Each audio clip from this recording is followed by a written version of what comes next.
Eta horrela aterrizatzen nintzen atletik, ez ni Kuban nengoen, oporretan, eta dei bat izan nuena nengoela, lasai, rona edaten, eta esan zidaten aukera neukala atletikera edateko, nola, hogeita sei urterekin atletikera dagoen nintzela, nire aita dituzuen.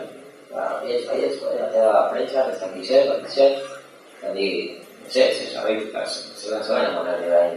Gainera esan biloa atletikera edateko, imaginatu, ikasi urteraz, zure deneko jentearekin ez. Eta nik ez nuen espero ez, baina egia esan. Gero beste osokoa zegoen, hauteskundea zeudela tartean, eta oraindik Kubatik bueltatuta, oraindik ez zegoela argi ez, noraterako garaien, makua eta hori atera ziren, baina horiek atera ezean, baina gaur egun ez nintzateke atletik eta hori. Oraindik atera zan prentsa, baina itxarra zara nuen ez. Eta gero zorionez, horrela izan zen. Atera ziren, Iruñara joan ginen, San Fermintara ospatzera, eta horrela izan zen atletikeko fitxakea ez. Orduan, nola atletiken, azkenengo urtea, esan dira niretzako ekin bihurtutako ametsa ez. Inoiz pentsatu, ez dute pentsatu hainbesteraino iritzian nintzenik, uste nuen, bigarren mailan eta arikoan nintzela, baina demostratuta ja urte batzutan, eta esaten nuen, futbolaz behitzat egiten dudan bitartean futbolaz biziko naiz. Horretarako parada natezian, bigarren ben egoteak ez. Baina ez da gutxiago ere, lehenko mailara iristea, eta ere gutxiago atletikera. Baina, horrela gertatu ziren ez. Gertakizuna horrelakoak izan ziren, banitzen Bilbao atletikera, banitzen hilabete bat eta horrein moraldi egiten, eta hortik liga hasi horretik, Paparoso ikusian lagun arteko pare bat jokatzeko, jolastu eta horrengo gazta zegoen zen dengoen. Zelako aldaketa ez. Ez nuen, espero, egin nuen apustua bi urte horietan Bilbao atletikera joteko, eta bi urte horietan borrokatzeko ia lehenengo taldea egin debuta egingo goten nuen, baina ez nuen uste hainari izango zanik ez. Inkluso Bilbao atletikekin debutatu horregotea, eta lehenengoko txapelketako lehenengoko egunean, gainera osasunaren aurka, Samamesen egotea ez. Imaginatu zelako sentsazioak bizi izan dituen egun horretan. Elkartasuna ere, kasu honetan, taldeko kirol bat izan da, elkartasun handia egoten delako, azkenean taldeak ez badu irabazten, jokalari guztiak guztien balorea edo fixen delako, eta azkenean hori importantea da, jokalari goitzak taldeak ez golan egiteko.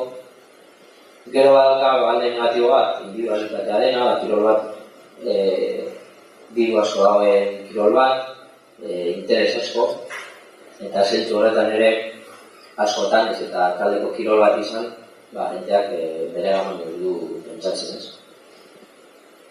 Kemena eta Bizkarrekin antzekoa gertatzen da, nik uste kasu honetan dela nire nortasunaren ezaugarri bat, askotan gertatzen zait.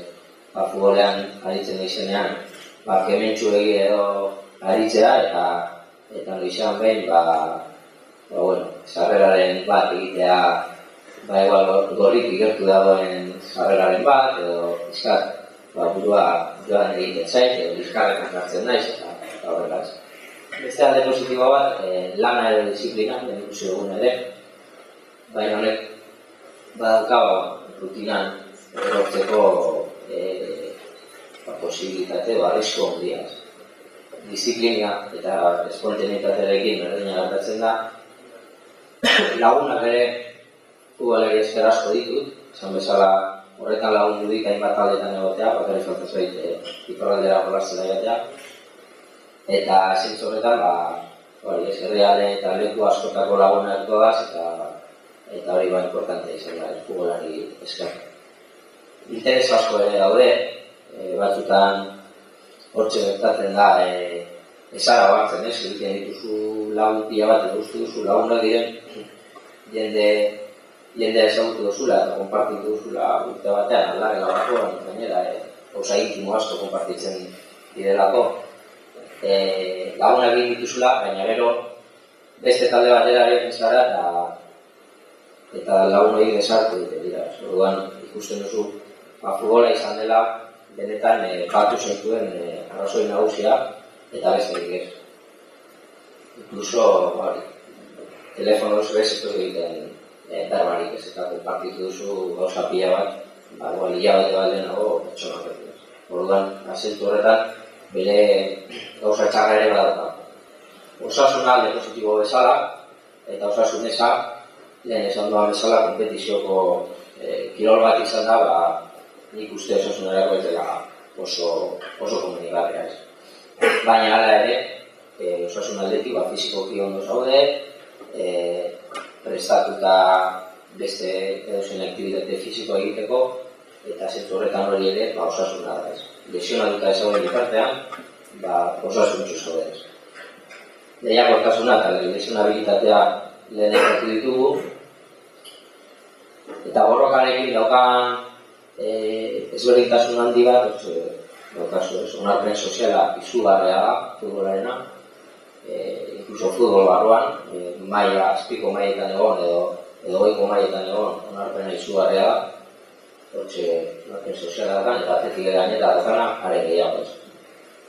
Baina horrek ere badu bere alde txarra eta da presioa oso handia dela ez.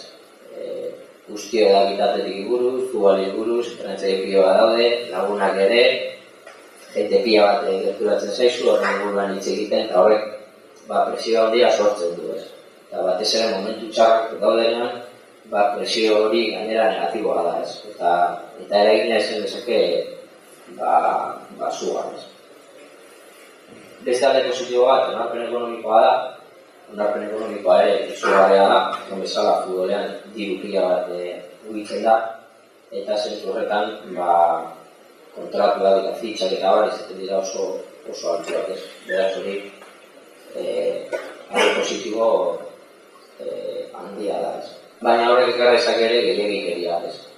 Nortasunaren aldetik, estatus hori edukitzea gaur egun diruak daukan garrantziarekin persona bat aldatzeko erreza. Gehiagikerian erortzeko garrestasun handia da.